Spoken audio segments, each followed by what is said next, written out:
Hi guys, it is March 15th. I just wanted to do an update. Spring is coming. It's almost here. Okay, this isn't the best view from the window, but see there's green starting to appear on things. It's coming. I'm excited. I've got a few things done in the garden, but this update is not about the garden. It's about a surgery I had on Wednesday. Everywhere I look up things on the surgery I had, it doesn't list everything together, which is becoming more common to do all the things they did together, but I can't find like recovery time for it all together. Does that make sense? Maybe. Anyway, okay, so what I had was I gotta read it because it's long, weird words, and then I'll tell you what it means. Laparoscopic bilateral salpingectomy, hysteroscopy, dilation curettage, Minerva ablation, and they also removed some adhesions. I'm not going to go into too many details because some of y'all aren't here for that. Some of you might be interested, but I'll give you the basics of it, and if you are looking up that, you'll kind of know what I'm talking about anyway, and I won't need to give you all the details. I've had issues with my girl parts. I do not want to have a hysterectomy yet if it's not absolutely required, so they did these things. The laparoscopic bilateral salpingectomy means they did a little hole above my belly button, little hole at my bikini line, removed fallopian tubes. Hysteroscopy means they used a little tube, looked at my lady organs from the inside. Dilation curettage means they cleaned out my girl parts. Ablation means they made the lining of it. They like burn it, microwave it, bake it, sunburn it, however you want to look at that, so it won't make a lining anymore. And then the I can't even pronounce that one. I had adhesions on different areas from where I've had 4 C-sections, 2 tubal surgeries, and things like that before.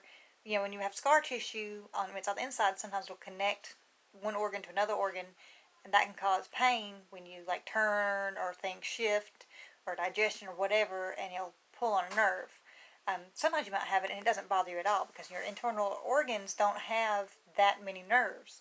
If it happens to be where a nerve is, then it feels kind of like somebody stabbing you with a hot stick from inside, and it's not pleasant. So that's what I had done.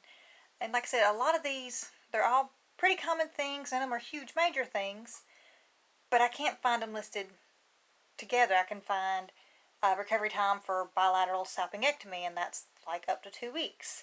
Hysteroscopy is like a day. DNC is like a day. Ablation's a few hours. Adhesions varies widely. So I'm like, well, before the surgery, I'm like, well, how long is it going to take me to feel like a person again? Well, it's been 5 days, and I'm feeling okay. So if you're having any of these surgeries, it's not so bad. Really thought it was going to be a lot worse.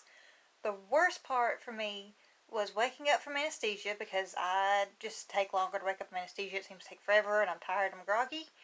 And because of all the things going on and swelling, it really felt like I had to pee a whole lot, and nothing would come out because everything was swollen, and I didn't have to actually pee. It was because of swelling. So that kind of freaked me out a little bit, but nothing was major wrong. So if you have to have these done, and you wake up, and you feel like you gotta pee, but nothing's happening, just give it a little time.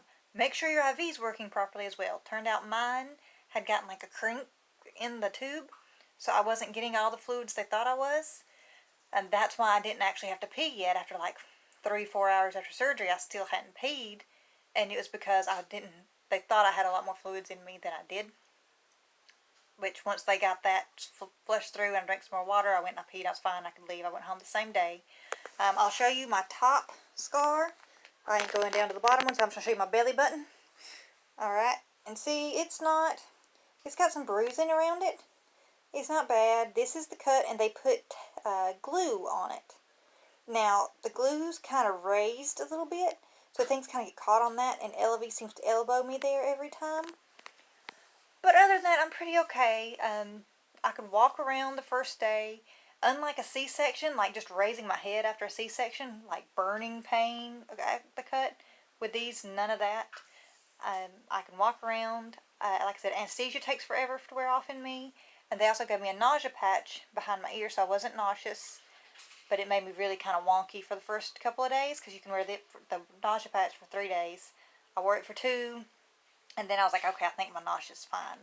So I took that out. It caused some side effects, including blurry vision, and I kind of felt like my floor was doing this number, which is really weird. But it went away after I took the nausea patch off about a day, day and a half, and I was good on that. I do get tired and I kind of sore, but just ibuprofen, and I'm good to go on those. So I just want to do an update on those in case somebody else is searching for what's recovery like from these things grouped together instead of individual, because things are a lot different when you're doing several of them together versus individually. I hope if y'all have to have this done, it works great for you guys. If I get many comments on this, I might do another update in a month or 2 to let you know if it's working like it's supposed to or not. And talk to you guys later. Bye.